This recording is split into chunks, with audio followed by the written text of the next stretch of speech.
The show starts in 10, 9, 8, 7, 6, 5, 4, 3, 2, 1, go. Whether you're new to sales or a lifetime veteran, the Blackbelt Sales Podcast will sharpen your sword and guide you to master the art of sales.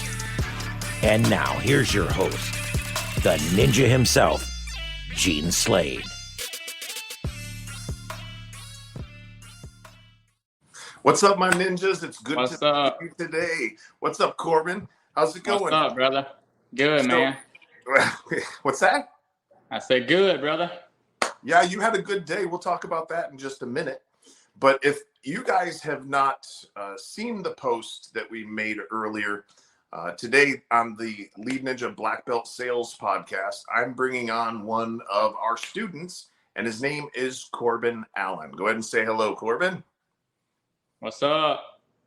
So right now, if I'm correct, you are pacing somewhere in the neighborhood of about $5 million in sales, correct? Yes, sir. Cool. And you have been doing sales for how many years now? This is my second full year. How many years have you been in the business, though? 4.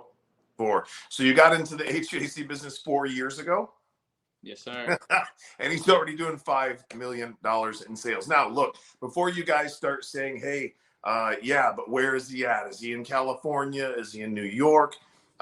I've got a little surprise for you about where Corbin's actually from, and it's going to blow your freaking mind. But before we do that, I'm just going to ask for a real quick favor, and that is, would you please, if you're watching this live right now, will you please just type live in the comments?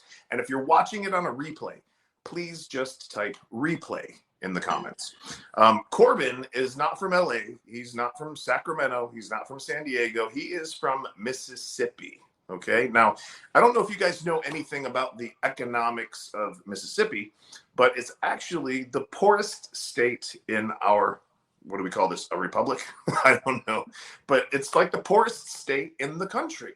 And on top of that, they have the lowest credit scores. So it wouldn't seem like a likely place for somebody to get into the business and 2 years later be doing this kind of revenue. And I want to get into a little bit later about how he's doing that, maybe some of the techniques. Maybe Corbin will share 1 or 2 things with us that he does on a daily basis for all of you out there that you can implement and have some of the same successes that he has. But I want to give him an opportunity because he's got a very unique story, very different than most of us. And he's actually willing to be transparent enough to share it with us. So I call it kind of like a rags to riches type of story, excuse me. But I think I'll let Corbin just go ahead and take it from there. Go back as far as you want and tell us about you, man. Tell us about your journey. Yeah, man. So, like you said, I'm here in Mississippi. I'm 25. Growing up, I had a kind of a rough deck of cards dealt with me. So, as I got into my teenage years, I made some decisions, just doing drugs, selling drugs, just anything that wasn't good, I was there and I was doing it. And by the time I turned 18, and this went on for a few years, from 15 to 16 to 17, I just stayed in trouble. But by the time I turned 18, they sentenced me to a 10-year sentence in prison. Whoa. So 10 years. Gosh, you think about that, guys. 18 years old, you're finally now an adult getting ready to start your life, and then boom, clink. Shit. Yeah. Okay. So pick us up from there. What was that like? Oh, man, like you said, I mean, I thought everything was over. If I rewind a little bit farther, the last grade I completed was the 8th. So completing the 8th grade, dropping out of school, a few years of just getting in trouble, running away, getting arrested, and then going to prison. For me, it was like, man, like I'm never going to have much in life, right? Because statistics, 8th grade dropouts, felons, they usually don't. Yeah. Well, I was also the smallest and youngest person to hit the zone in prison. I was 18, like 120 pounds. Man, just scared, felt like my life was over, and I Not just a good dove back position in. to be in. Yeah, so I just dove back into my roots. Like growing up, I was in church. Like I was raised knowing God, baptized at an early age. I'm in the Bible Belt, right? So I just dove back into that and just got into my Bible every day. And there was a group that did a prayer call every evening. Well, throughout all of this, when I talked about the rough deck of cards that I was dealt, my dad was in and out of prison. My mom, she was on drugs. My stepfather, that's who I call as my dad today. My youngest son is named after my stepfather. So he got full custody of me when they split, and I just didn't want to be there because as a child, I just didn't understand why I had to go live with him. Why couldn't my mom or my dad straighten up and do right for me? Yeah. But she was on drugs really bad, and whenever the Quick question. Because we talk about as human beings, and we talk about this in our classes, that we are meaning-making machines, right? Everything that happens in our life, we make it mean something. What did little Corbin make that mean that mom and dad couldn't get right for him? What did you make that mean about yourself? Oh man, I felt like I wasn't good enough for him. Yeah, if my own parents didn't love me, then would anybody ever really love me? As a kid, that's what it meant to me. Yeah. So imagine that, guys, walking around as a kid. And how many of you relate to this story? Give me a boom down in the comments. If you relate to this from a childhood perspective, give me a boom. I can't relate to this, but I know that Brittany can relate to a lot of people. But I had a really good childhood growing up. So keep going. Tell us more. Yeah, but there was some days, I didn't want to drop out of school in 8th grade. There were some days where, as a typical 14-year-old or so wakes up and you've got breakfast and a ride to school, and I didn't have that. There were some days that I didn't have that. But anyway, fast forwarding back to where we were, in prison, 18 years old, and these guys are doing this prayer call every night. My mom had, when the NBN raided my house, she was prescribed, going to a pill farm doctor on top of other drugs, prescribed a ton of medication. Well, when they did this drug raid, because it was narcotics, they took it. Well, she had been on this stuff for years. She went crazy, had to go to like a psych ward. I was worried to death about it because for years, that's all I wanted was my mom to be who she was before she got on drugs, right? Yeah. And now she's in this psych ward. I'm in prison, and I go to this prayer call one night. And growing up Baptist, I never really saw people prophesize or lay hands on one another, but they would do that here. Well. Yeah, I just never saw that. So it was kind of uncomfortable for me. And I would see them do that, but I would just go for the prayer. And then I would, go back to my bunk and do my own thing. But one night they're singing the song, I Can Only Imagine. And I get emotional with music, right? So a couple of tears shed. And the guy that's in the middle of the circle that does the preaching was like, "Come here, I've been waiting for you to break." Yeah. Well, my mom, she's like 4'9". She's a blonde-headed lady. She's just 4'9". She's tiny. Okay. Well, when he calls me in the middle, he's like, "God told me to tell you it's going to be okay. That you've been worried about a lady, a small blonde lady." So at this point, I'm like, "Oh man, like we hadn't talked. I don't have pictures. There's only one way he can know this." And he was like, "I see you when you get out of here. I see you at schools. I see you at churches. I see you sharing your story. Like this is not over."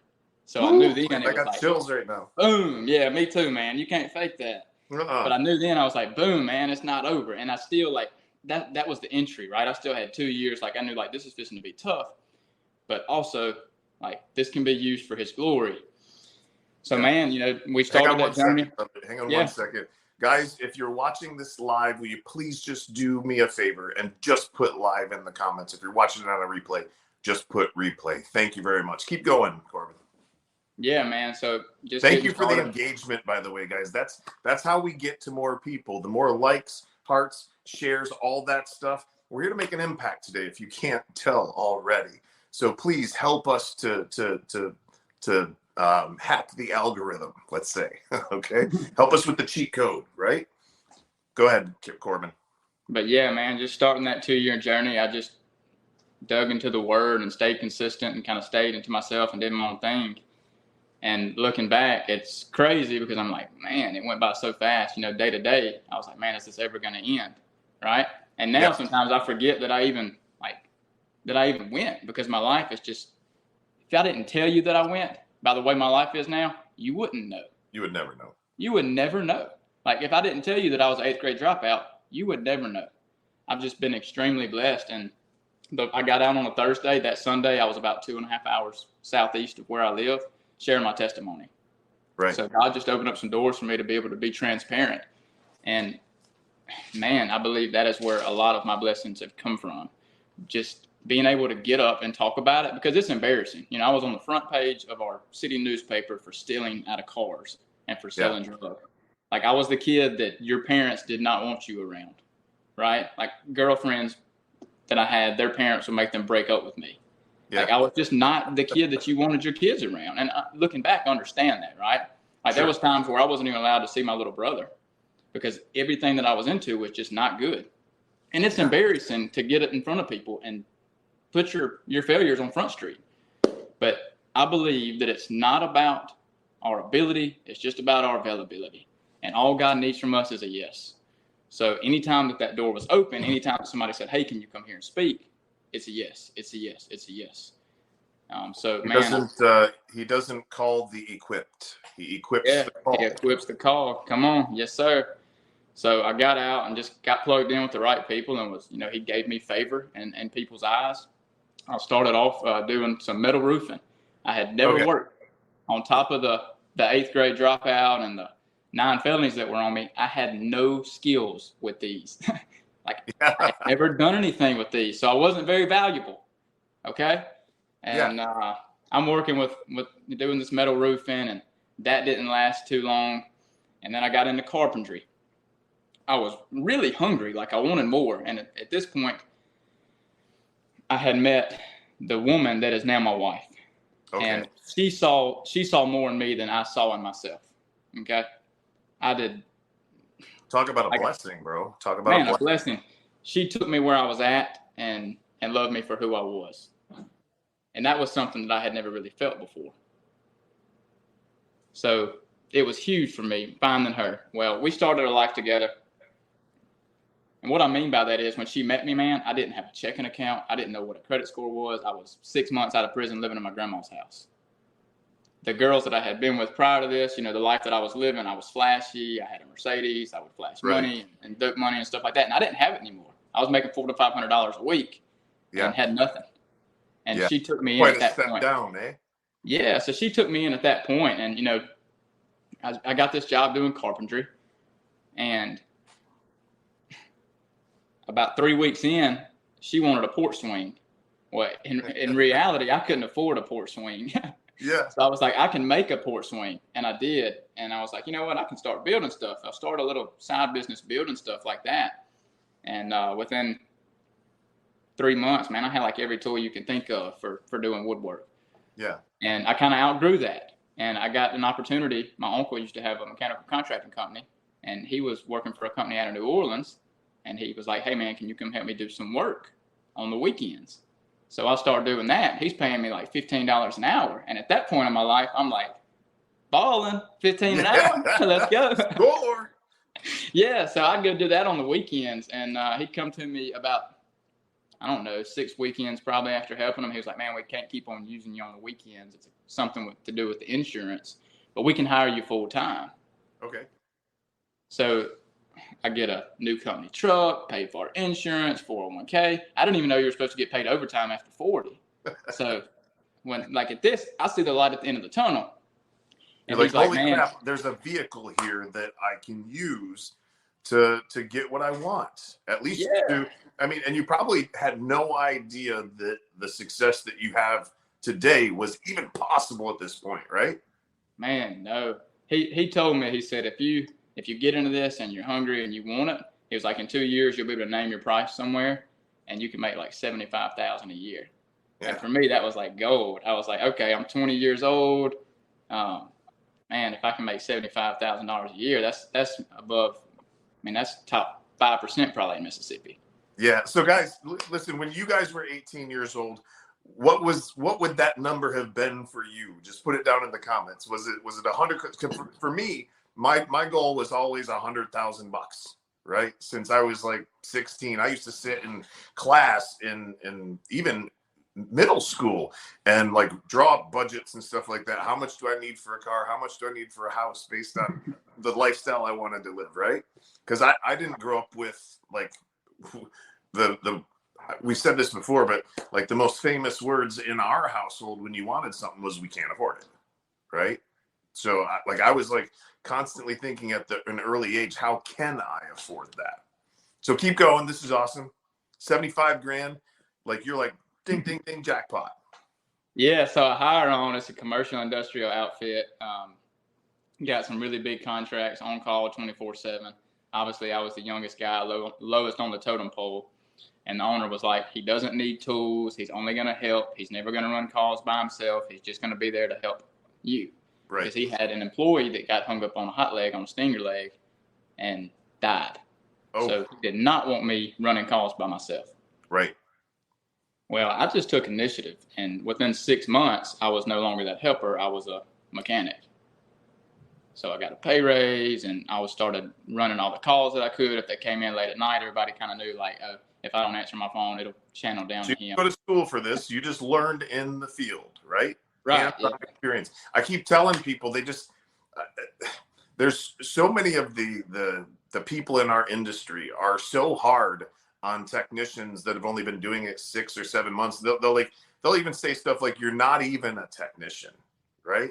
Like this is not rocket science, guys. It's really not. Keep going. Yeah, man. So I stuck it out there and ran a bunch of calls. I mean, I was working 60, 70, 80-hour weeks. There was some times where they paid me 24 hours a day around the clock because we had the AT&T contract. Right. So I could actually just get a mattress, an air mattress, and sleep in these buildings if we had problems like chillers go down or something. And I'd have a 7-day week, 24 hours a day, 140-hour week. Whew. So, yeah, and then it got to the point where I was just working so much that I was never home. I was never a present husband. I was never a present father. And that became an issue. Yeah. So it will, man. Yeah. This industry is tough on the people that work in it. And that's one of our passions, is to help show people that if they do, get out of the stands, get down on the court, do training with us, right? You can make more money, work less hours, get more control of your schedule, and get home for dinner on time sometimes, Absolutely. Yeah. So I started exploring. We had just bought a house, and after closing on the house and all of that, man, I had exhausted all of my avenues. Yeah. I was cutting grass in the backyard, and we got about an acre. And the house we had, I could use a push mower. Well, I was using this push mower on this acre, and it was hot, and I was like, man, I need a zero turn, but I can't afford one. Yeah. So I finally, I had to amp myself up to call the owner, and he's making money hand over fist, and I call him, and I'm like, hey, Sean, I really need a raise. Well, he told me next paycheck I was going to have no complaints. So I'm all excited. I'm like, man, these other guys. Man, I'm sorry. I got a phone call. Can you still hear me? No problem, man. No problem. Okay. But I'm thinking these other guys are making $15 to $20 more an hour than me, so I'm going to get a pretty good raise. But my next check comes, and I didn't get anything. Ah. So I called the lady in the office, and I'm like, I need to know how to adjust my 401k. And anyway, she told me what the raise was. And after all the work that I had put in, it really just felt like a slap in the face. How much was it? It was $1.50. Well, so it reminds me of something somebody once told me. You'll only ever be worth so much with these hands, right? 25 years ago when I heard that, the guy said, you'll only ever be worth about $30 an hour with your hands. And today, maybe it's 45 or whatever, but that still doesn't go that far. It really doesn't. It's still not even 100 grand a year. And 100 grand a year doesn't go as far as it used to. It's like 50 grand was 6 years ago. So keep going, man. Yeah. So I instantly walked outside and typed in air conditioning companies online and was just calling like, hey, can I speak with your service director? Yeah. And I had like 6 interviews within that week, and I had 6 job offers that came in at like $5 to $7 higher. And they didn't know me other than the 10, 15-minute conversation we had. Right. I'd been working for this guy for 2 years. So I was like, man, it's time to go. Yeah. And when I went to quit, he offered me like $8 or $9 more an hour. And I actually caved and was like, all right, I'll stay. But when I called my dad, he was like, man, if you had to threaten to quit to get that, you need to go ahead and go. Yeah. So I called him back and told him, man, I appreciate it, but I'm going to go. And anyway, I found the company that I'm with now. I've been with them coming up on 2 years. So you were a technician, probably helper for like 6 months. You probably got another phone call. Like helper for 6 months, and then you were a technician for a year and a half, right? And so at this point, did you go in and hire in as a technician, or is this where you made the switch to Comfort Advisor? No, so I hired on as a technician. I had a bad taste in my mouth, like because everybody that I was working with in the commercial industrial world, talked bad on residential. Oh yeah. Yeah, like they're just trying to sell stuff and they're way overpriced, and so I had a bad taste in my mouth. So I come in. Is this right around the time that you found Lead Ninja? Yeah. Okay, go. Yeah, so I come in, and I had the mentality of, man, I'm not going to sell anybody anything, right? Like I can fix stuff. I know how these systems work, and came in as a technician. Okay. Well, then after hiring on, you're paid hourly, but you're also a performance-based technician. And then I start to understand that there are a lot of products that I had no idea about that people really need. Yeah. In their air conditioning system, on their homes, and on their electrical. So I get in my truck and I'm looking into HVAC podcast and things like that. I've always been one to use my windshield time wisely. And I come across a podcast where that's a big deal, guys. I hope that you heard that. Use your windshield time wisely. Yeah, I come across a podcast. Sam Wakefield hosted you, and when I heard you, I was just like, man, this dude's good. So I just started digging. I'm like, Gene Slade, like, so everything that you had online at this point, like, I had it written in a note. I was going over it. I was studying it. You're just consuming it like at rapid pace. Man. Yeah, taking everything that I could out of it, and really, really quickly, it started showing in my numbers. My first day, and this was my first day in the truck. By lunch, I had done $3,500 just as a service tech. I had no idea that I was doing good. The GM, the guy that hired me, sent me a screenshot and was like, it was from the owner, had messaged him and was like, your boy's killing it. And I was like, dang, I'm doing good. Like, I didn't know that $3,500 by lunch was good. Yeah. But like the quota for the techs was $10,000 a month. That's it? Yeah, when I first hired on, I think it's different now. Yeah. But anyway, my numbers started showing, and equipment sales was not something that techs could do. There was 2 guys that could flip equipment, and really quickly it opened up for me to be the third guy that could flip equipment. Right. So, well, when you start selling those big service tickets, the boss starts looking a little sideways. They're like, maybe I need to give this guy a shot.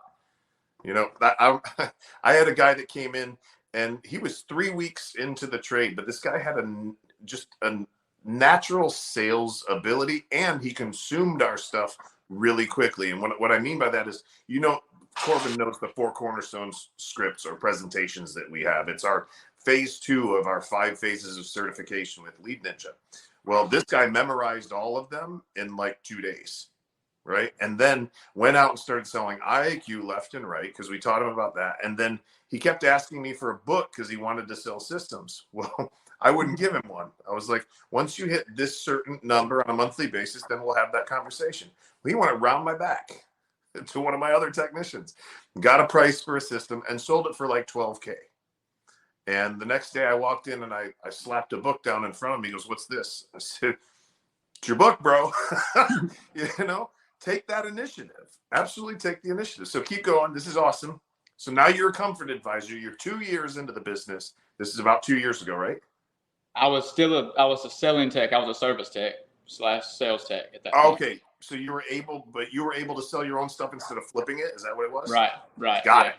Perfect. So I was still running service calls, still getting home really late again. The only difference was instead of getting called out at 2 a.m. like I would during the commercial industrial world, I was getting home at 9 o'clock, leaving at 5:30 in the morning. So I still did not see my family. Yeah. Now, my pay increased a lot, and that was awesome. But it kind of got back to the point where, man, what my main motive was to find a new job for money, yeah, but also Time. to have time with my family. Yeah. And I realized that the project coordinators, that's what we call comfort advisors, were getting off a lot earlier than we were. You know, I was running 10 o'clock calls every night. Yeah. And got burnt out again. So I had a conversation with the owner, and I was like, look, man, I really, really, really want to be a project coordinator. And that's when I transitioned into project coordinating. So that was last July, the end of July. So this month. Okay. So actually last year was my first year doing sales from January to December 31. But I didn't really transition to a comfort advisor until August. So I ran service calls for 7 months, and then for the rest of the year, I ran quote calls. Okay. And that's when I finished the year at $3 million. So first year, $3 million. Now, guys, a lot of you out there think that this is a huge deal, right? And comparatively, it is. But let's just break it down just a little bit. Corbin, how much a day do you have to sell to hit 3 million? You've got to do 250 a month to do 3 million. So you've got to do 55, 60 a week. If you're taking off a couple of weeks, and about 70 a week. So if you're breaking that down in the days, then you only have to do 12K. 12K a day. 12K a day, baby. 12K a day. And think about it, guys. If your average ticket is at least 12K and you go out and you run 2 or 3 calls, like that, it is impressive, but it's doable, right? It's doable if you really focus. So 3 million straight out of the gate, first year. What happens next? So the owner, when I first actually transitioned into being able to sell equipment as a tech, he was like, do you think you'll sell $1 million this year? You think you'll make 100K? And I was like, I'll sell 2 million. But, and I remember being at the Christmas party. This was before I could really even sell equipment. The 2 guys that could sell it already, the 2 service techs that could flip it, I told them I would do 3 million. They laughed at me. Yeah. Did that motivate you at all? Absolutely. I love that. And those are my guys. Like, we talk every day. Like, you know, they're still doing the same thing. So we'll get on a 3-way and spend some time on the phone together every day. But yeah, I'll tell that to them all the time. Like, y'all remember when y'all laughed at me? Yeah. Now, guys, it's important to note that up to this point, you know, Corbin hasn't invested any money with us, right? He is just utilizing the free content that we have out there already that all of you can still utilize, but he's going through and taking notes and like committing it all to memory, right? So then what happens? Transition into comfort advisor role. Okay. Start getting home earlier. Really enjoying what I'm doing at this point, because it had gotten to the point where changing out condenser fan motors or chasing the low voltage short was not cool anymore. Yeah. Like I'd found a new skill set that I didn't know that I had. Right. And one that allowed me more time with my family, and also made me more money, and also made the company more money. I want you technicians out there right now that may have a negative thought about sales to just, are you relating to Corbin at all here? Like, he was that guy. He told you just now, he got into a truck and he's like, I'm not selling nobody nothing. I'm just going to go fix stuff, right? But then he realized that he could actually help people as a salesperson, right? On a massive scale. So first year, guys, it's all there for you, right? You don't, I'd love you guys to all invest in our paid training and stuff. If for some reason you can't afford it, consume the free stuff. It worked for Corbin, and then it gave him enough money to be able to invest in our training. So keep going, Corbin. Oh, and by the way, I'm going to show you some pictures here in just a little bit. Our next event is August 9th through the 12th. Some people will be staying on the 13th as well. It's in Orlando, Florida, at the Mansion Grand Hala. It's a 16,000 square foot mansion. Brittany, go ahead and throw up some pictures if you will, baby. But you show up, you want to check in Wednesday at 6 p.m. Wednesday at 6 p.m. is check-in on the 9th of August.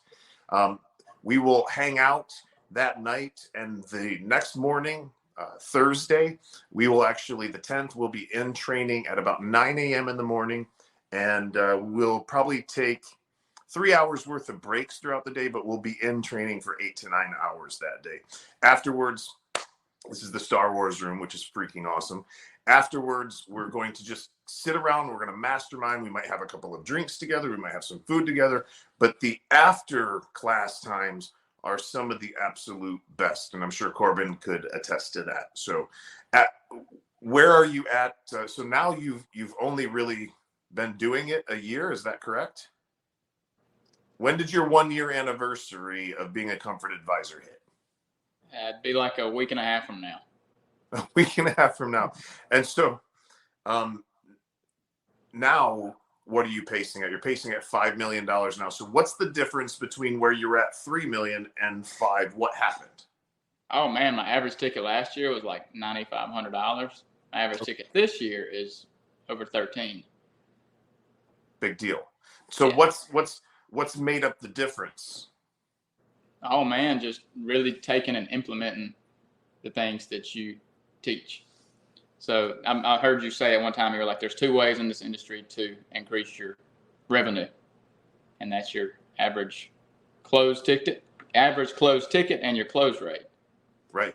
So or I you just started run more calls, right? or you can run more calls and never be home. Yeah. Who wants to do that? Yeah. I don't really love working that much, Corbin. I'd prefer to work 4 or 5 hours a week and have all the money. Right? Yeah, no Could. doubt. If I could. So you took on to the training. You ended up coming to the last mansion event, which was in May, and things are just blowing up for you. So what are the products, the additional products that people are buying that make up that swing from 9,500 to 13 grand on an average ticket? Man, just not giving everything away. Understanding that just because we're a higher price company does not mean that I have to drop down and be a lower price company or price match somebody or anything like that. I can overcome the objection that you're too high, you cost too much, right? So for one, figuring out how to do that, and then there are some additional products that we've also started offering: whole home surge protection, indoor air quality. I would show you, but I don't want to mess the camera up. But my returns right there, I've got an electrostatic filter and I've got a UV and oxidizer. Right. I've got it in my house. I know the difference that it's made for us. So Preach. I want to offer it. Yeah, I want to offer it because it's great.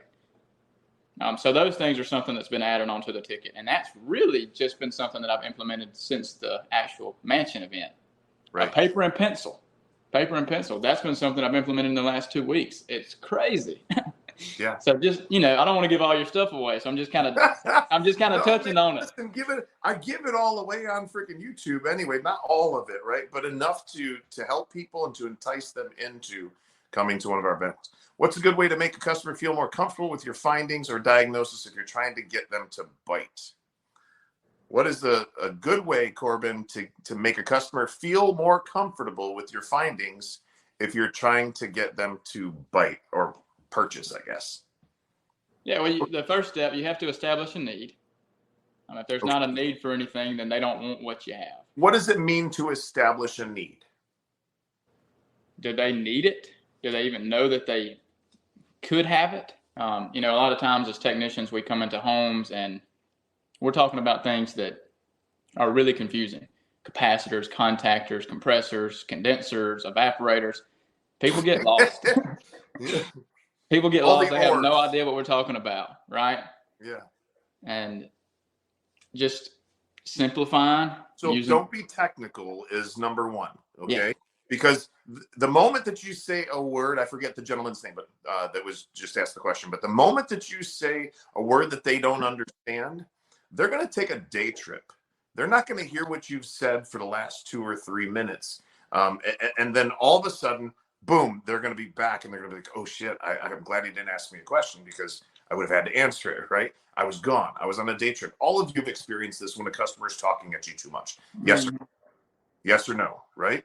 When they talk too much, you zone out. So what Corbin's saying is, number one, let's simplify it and let's not talk about a capacitor, right? Let's use different terminology even for the parts that are out there. And then let's keep it at a 3rd to 5th grade reading level. What do I mean by that, Corbin? Small words, less syllables. Fewer syllables. Okay. Yeah. The smaller words communicate better. And then slow down. This is a big one, right? And some of my sales guys, I've really got to pull back the reins on them because they get talking too fast like this, right?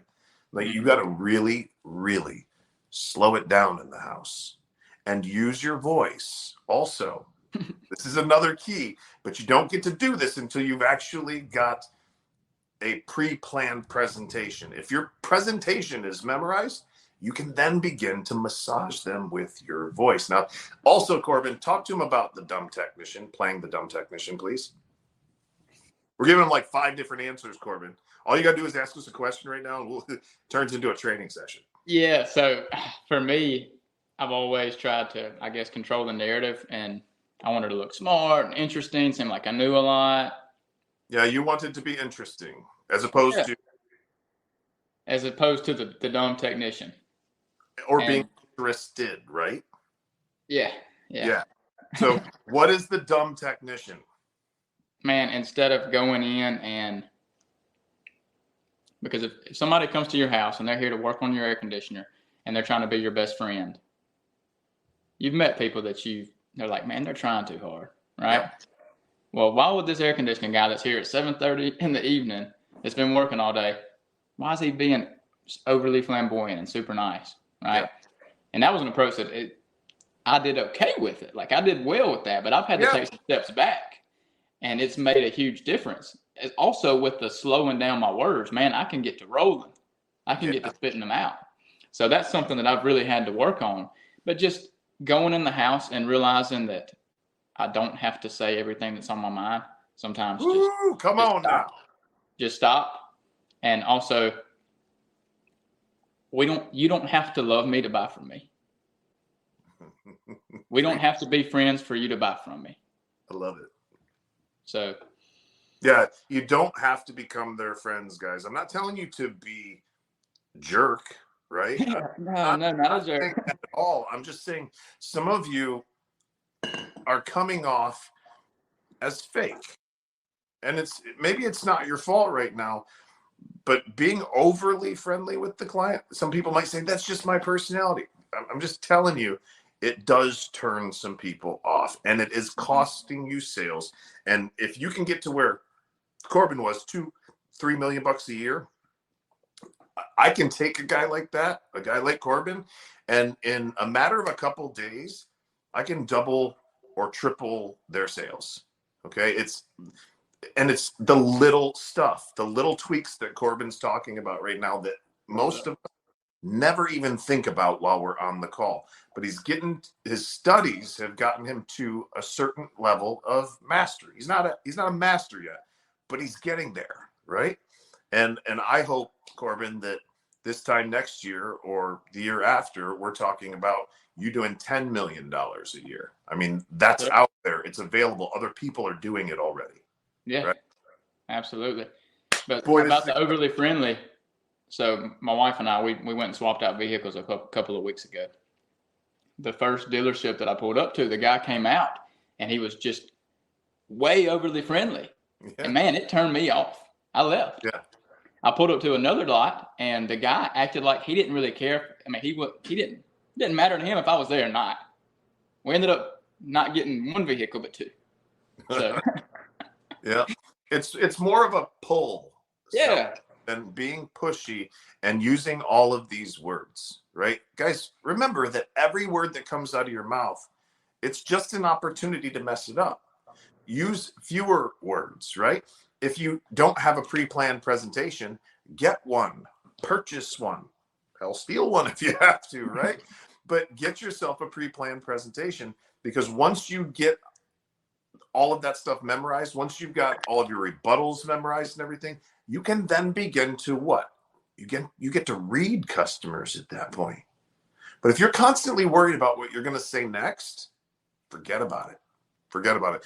And at Lead Ninja, we've got all of that stuff for you. We've got everything that you will ever need, from HVAC, electrical, plumbing, sales, everything that you'll ever need.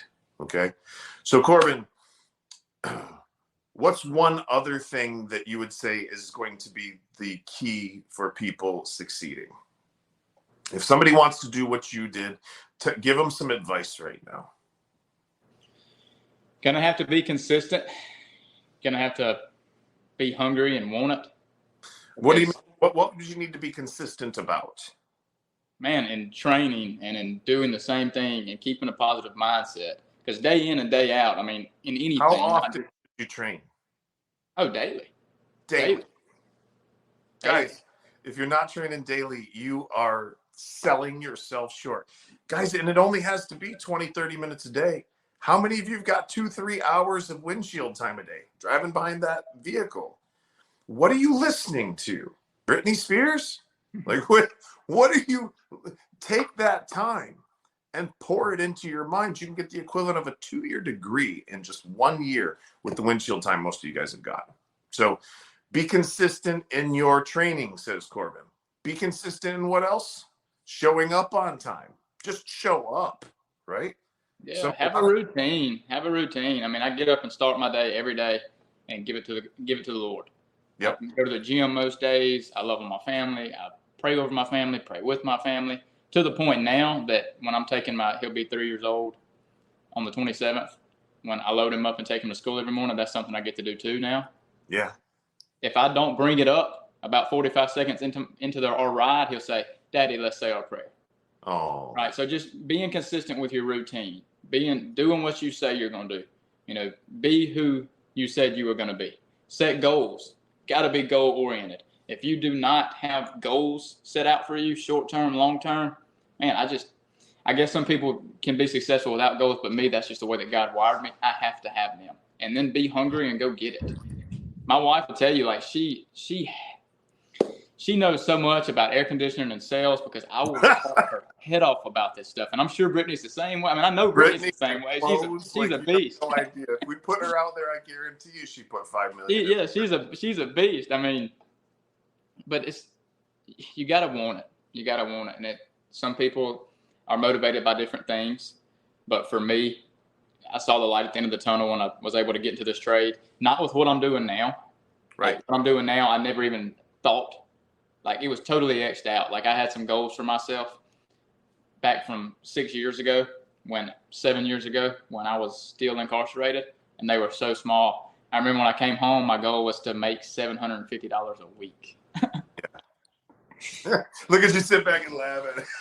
And I'm like, and it's just crazy, man. And I've just been shown so much favor, in people's eyes. But God gives you I want to add something because I'm hearing it from you constantly. The other thing that I would share with people, practice gratitude.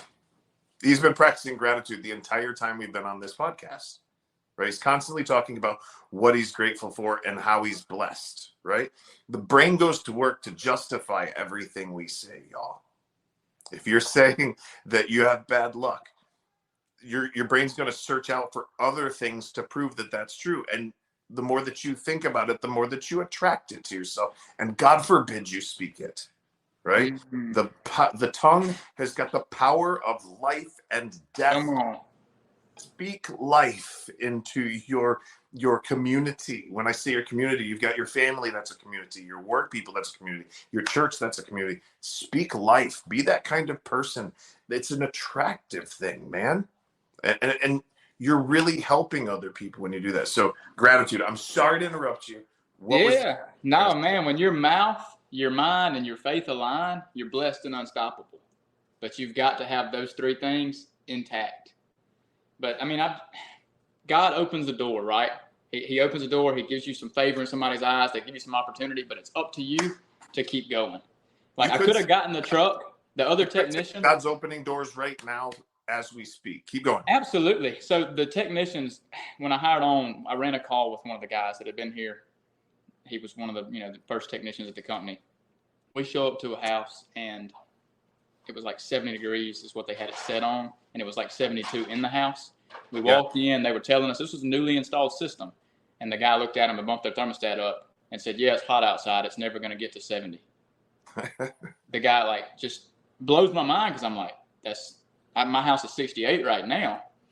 I could have very easily walked into this company and been the same exact way as the guy that I rode with. But I wanted to be different. So, like I said, started using my windshield time wisely. Found you on that podcast and just took everything that I could and implemented it. And here we are. Boom. Guys, Boom. if you're joining us, I highly suggest that once this stream is over, you go back and you watch it from the beginning. It's been some awesome stuff inside of here. Again, I'm going to ask him another question about his experience at the mansion, but August 9th through the 12th is our next event in Orlando, Florida. We've got a 16,000 square foot mansion there. I've got 4 king suites left, I believe, and then we still have some bunks in the Star Wars room and in the princess room. You show up on Wednesday at 6 p.m. the 9th. You can check out Saturday morning at 10 a.m. You'll be staying in the mansion with Brittany, myself, and all the other owners and technicians that are going to be at the event. It's 2 solid days of training, Thursday and Friday. And if you want to stay for an implementation day, it's the first time we've ever done this, but we're going to stay behind and we're going to work with people on role playing and word tracks and language patterns. It's going to be an amazing final day. So if you want information about that event, just put mansion in the comments and either myself or one of my team members will reach out to you. Also, if you want to talk about our continuing education, which Corbin ended up signing up for when he came to the mansion. And so Corbin and I now, with all of our other students on Tuesdays and Thursdays, we do 1 hour one-on-one coaching in a group. Okay, so we do it twice a week, and that program is absolutely huge. There's like 500 hours worth of content in it. Okay, so you want information on the mansion, just type mansion. You want information on the mastermind, just type mastermind down in the comments and we'll get to you. So Corbin, you came out to this mansion last time in the beginning of June. That was a phenomenal event. We were so back to the gills. What did you get there? Because it was the first time you and I had actually really been able to meet, and the first time you really sat through the training in an organized fashion instead of picking clips and everything all from YouTube, right? Oh man, so much gold. And I cannot express enough how different it is to get, obviously I got a lot from what I got out of the YouTube and the podcast, but I cannot express enough. It's totally different from what you get in person. Like if you can go, you got to go. If you can't go, figure out how to go. You need to be there. If you're in the trades and you've been listening to this and you're like, man, I want to work less and make more. I want to be able to take my kid to school. I want more time with my wife. I want more money at the end of the month than month, right? If you want those things, this is the ticket, or you can keep doing it and we'll run more calls like Gene said. But this is the fast track to get it. If others are already doing it, why not just learn from them? And we've seen since June 3rd, I think, is when we departed there. It's now July, 20th or something like that. So in the last 45 days, your run rates increased from 3 million a year to 5 million a year. So if you click on my trailing 30 days on Service Titan right now, it's really close. I know like Monday it was 492,000. So you're talking about $500,000 in revenue in the last 30 days. It'll probably end up being 6 million. It probably will. And same thing happened with Brandon. Brandon's still in our mastermind as well. He came in at 2.7. The very next year he did 5.4, and he had 10 weeks off. So back on Corbin. Never a dull moment on the Lead Ninja Mastermind Sales Podcast. So guys, if you need information on either of those, hit mention. And by the way, if you're watching this live, if you would please just type live in the comments for me. If you're watching on a replay, type replay in the comments. I really appreciate that. It's the only favor that I ask for bringing you guys like this man here. Corbin, what's next for you, bro? Man. God only knows. Just to keep growing and everything that I do, man, just being, better every day.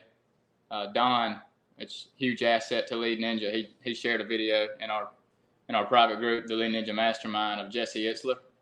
And I commented on it. I don't know if you saw it, but Jesse Itzler, he owns the Hawks, just phenomenal guy. And he was in this video, he was saying 18 minutes a day into whatever you're trying to be good at it. Makes you better than 90-something% of people that are already doing it. 18 minutes a day. So, man, just growing in all areas, being the best husband that I can be, the best father that I can be, the best friend that I can be, the best employee I can be, and just, seeing what God has for me. So, Do you ever get down? Because you're always positive. What do you ever get down? oh, yeah. It happens. Absolutely. How do you get out of it? Man, but what would you say? I got a good wife that can point out a lot of things about me. She knows me better than I know myself. Like before this, we were talking, and she's gone. She took the kids to a baseball camp this week, so she's a couple hours away. And she was like, "I know before you speak, because I get on stage and do some speaking." And She's like, "I know before you speak, you get nervous and you start clamming up." She's like, "I can hear in your voice you're nervous." So anyway, she's when I'm down and out, she picks me back up, and then, man, I look around. I'm super blessed. So I start off by just, man, what am I down about? Because 6 years ago, I was in a cell, in a zone. I couldn't leave. I couldn't even turn the lights on. I didn't have air conditioning. I was sleeping in like a 90-degree room with 100 other guys, right? Ugh. And I've got the nerve to complain and be down now? No way. No way, man. So just count your blessings. Look at where you are. Sometimes there's going to be some things that pop up and it's easy to get down, especially when everything around you and most people around you are negative. But, man, stop and count your blessings. If you're here, if you're breathing, you got purpose. You woke up with purpose. So just find it and keep going, right? What a great way to wrap up this edition of the Black Belt Sales Podcast. My telephone number, my personal cell phone number for anybody that wants it or needs it, text is the method that I prefer. And yes, this is my personal cell number, 239-848-6533. 239-848-6533.